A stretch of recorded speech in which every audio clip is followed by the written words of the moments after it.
Another day of challenge, and I'm here to talk to you about calibrating your nurturing.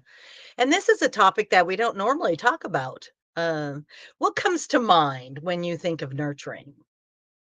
For me, it's the first thing is nurturing your kids if you have kids, or your pets if you have pets. But we're going to think a little bit out of the box and challenge you to think of other things. So let's do a baseline. So well, let's randomly think of, you could nurture your plants. That's another one that's pretty common. And nurturing your garden, nurturing your hobbies. So we want to think and do things a little bit out of the normal. That's how we challenge ourselves. So let's start with some baseline information. So the definition of nurturing is the activity of caring for and protecting someone or something while they are growing or developing. So that's a pretty generic definition. I want to take some time and delve a little deeper about how you care for something. So you give it attention or thought. You give to something that you are doing so that you will do it well or avoid mistakes or damage. So that's kind of a definition of care. And then protect, to make sure that something is not harmed, injured, or damaged.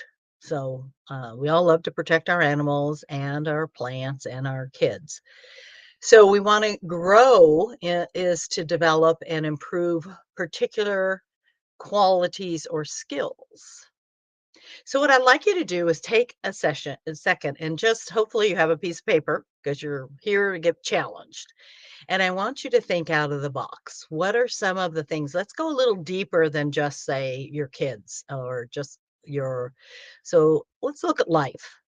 So, how and what do you nurture in your environment?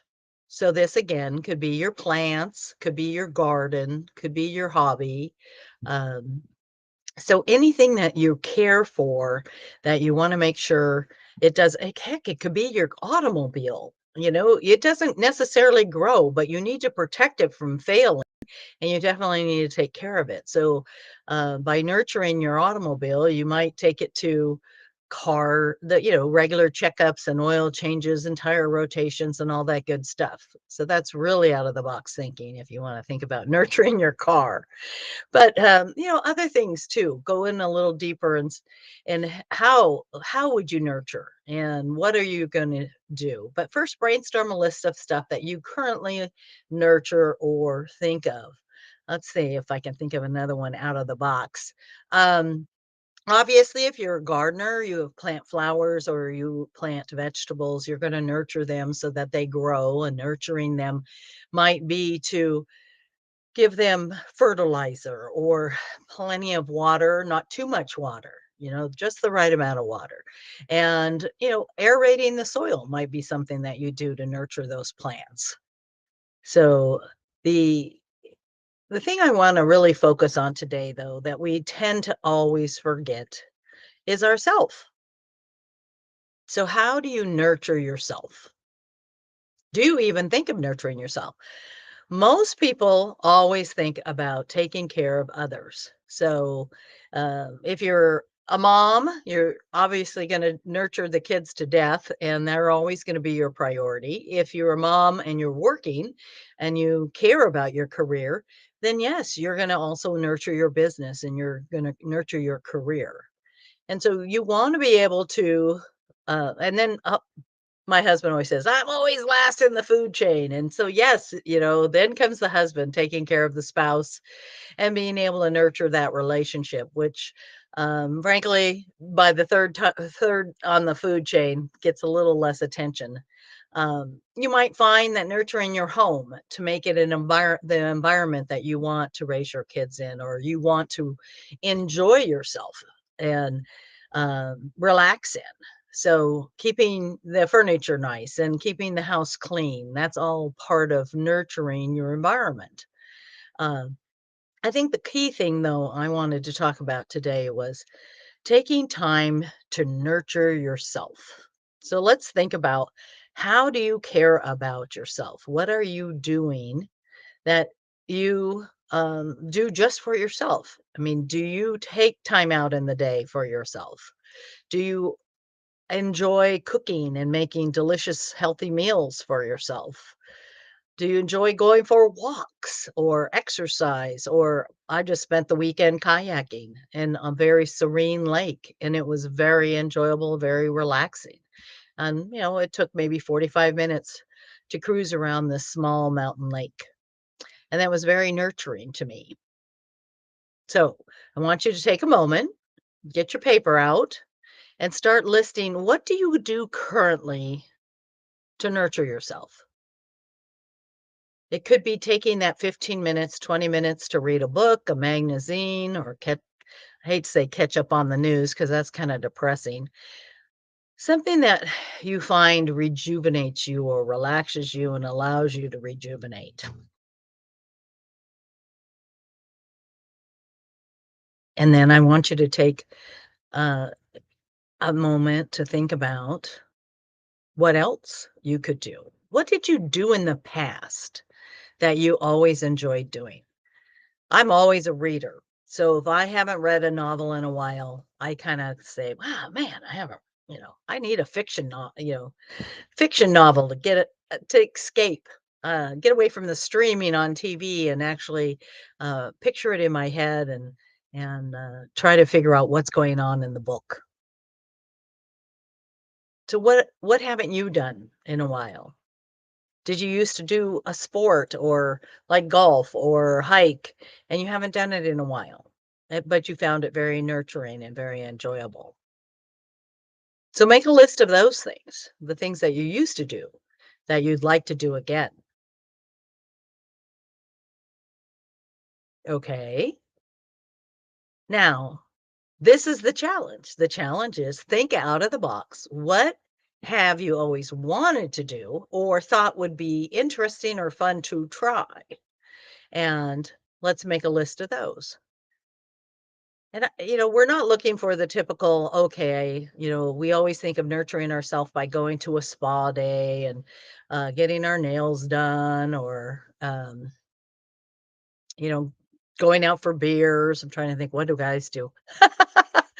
And so you really need to think about what's new out there. What's new and I want to try pickleball, but my husband says I'm a dead hard tennis player. You're not getting me on a pickleball course. And I just think it's such a craze. Why not try it? But what else comes to mind for you that you have, seen recently or in the past that you said, "Oh, that looks like it would be fun or relaxing or enjoyable?" And now I want you to take a moment to think about environments that you find relaxing or rewarding. And I'm a water person. So if I can be by water, I love listening to water, whether it's the waves crashing on the shore or the stream going down over the rocks and gurgling and burgling.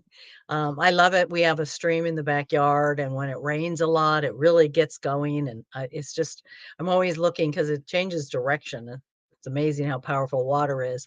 But I'm always looking for the little waterfalls that make that wonderful noise. And I find it very soothing to be around water, as long as it's not crashing too hard. So I was lucky to be in the mountains this weekend. And though I'm not really happy about thunderstorms in the mountains right now with lightning strikes, but it was great to have the rain and the pitter patter on the roof. Um, got a little scary as the thunder was getting pretty loud. So that meant strike lightning was, nearby. But it's just amazing what it can do for you as far as if you take a moment just to listen to it and relax and take some nice cleansing breaths. So, also another thought is if you're thinking about what do you do for others that you wish somebody would do for you? So I we travel a lot and we always book the kind of condos, which means I cook. So my husband actually is a great cook, taught me a lot about spices and such. But just over the years, it's just we've gotten into the routine that if I want to eat at a decent hour, I need to cook. Otherwise, we'll be eating late at night. Uh, but just that luxury of going out and having a nice meal in a nice environment, um, and what that does for me, it gives me a night off from cooking. I do love to cook though, so I don't mind doing it most of the time. I find that I have all these cutting utensils for cooking, the choppers and whatever auto electric things, and I still like to get the knife out and cut up my vegetables. I find it very meditative and very relaxing. Uh, I just enjoy it. It's not a burden at all. And actually my husband enjoys cutting up vegetables too. So we kind of fight over that. Just floating in a swimming pool and looking at the clouds and watching the clouds. So what kind of environments really give you that moment of self-reflection, relaxation, and ability to rejuvenate and re-energize? And once you have a list of those, you need to think about how you can fit those into your day, your week, or at least on the weekend, so that you have a moment to enjoy those. Life's short. You need to schedule those things in. All right. So the next thing I wanted to share was as part of my freebie is finding the time. We have a tendency to overbook ourselves and we constantly think and expect that we should be able to do it all. And the reality is, as we say, there's never enough time in a day. We all have the same amount of time. It's what we choose to do with our time.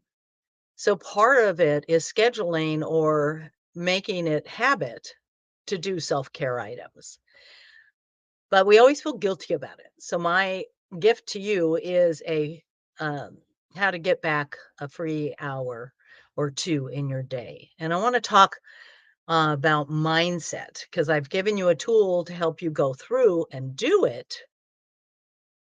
But what I want you to think about is everything we do, most of it, 80% of it is by habit. If you're driving and all of a sudden you realize you're driving home and you had one more stop to do, well, your mind was someplace else, but you have the habit of driving home, so you drove home instead of stopping by the post office or the grocery store.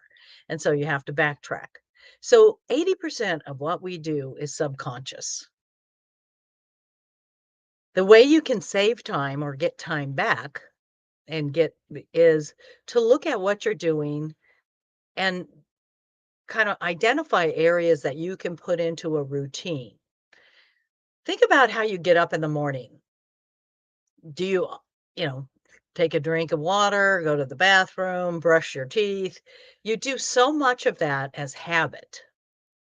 And what I want you to the gift in the additional challenge is to find something that you do throughout the day that isn't quite a routine yet. You randomly do it. You don't always think about, well, it's a last minute thought, that you're doing it.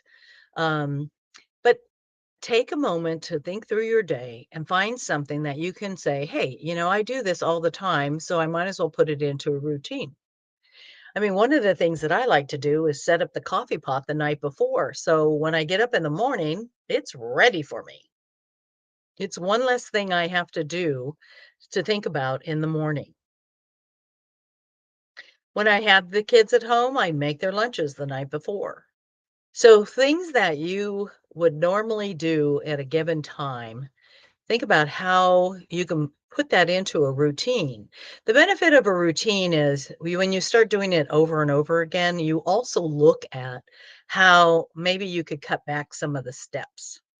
So in other words, you're shortening the time that it takes. You're figuring out a better way of doing things.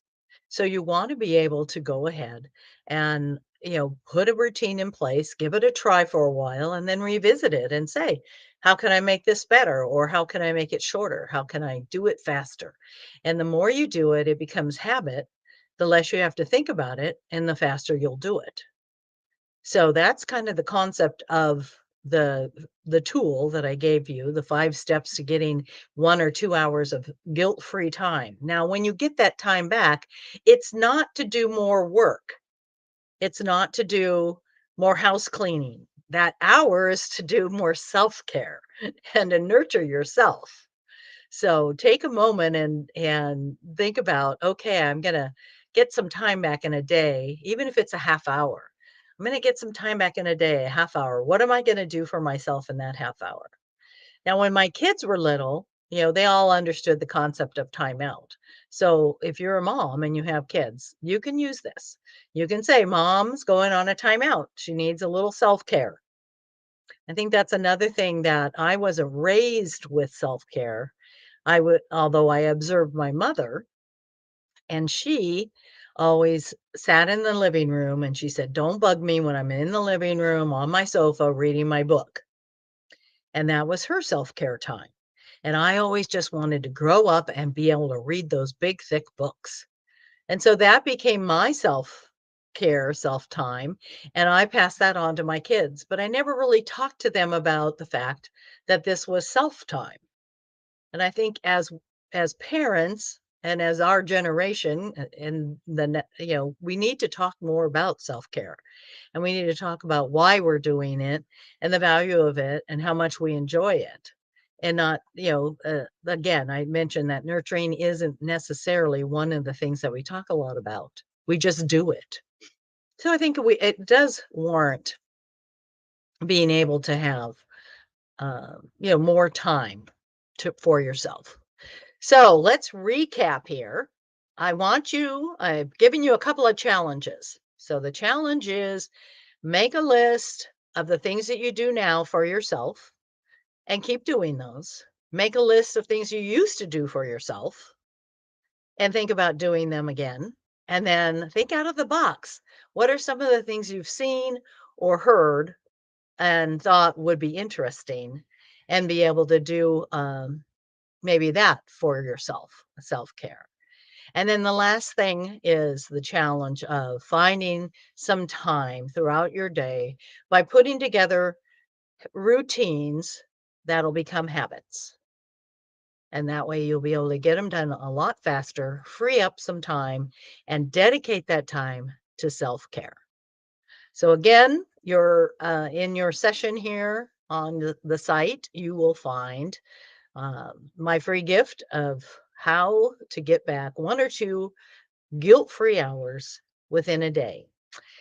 I'm Marilyn Robinson. I'm a life navigation specialist. I'm here to help you move your life forward in whatever direction you choose to do. Thank you for being here. I appreciate your time.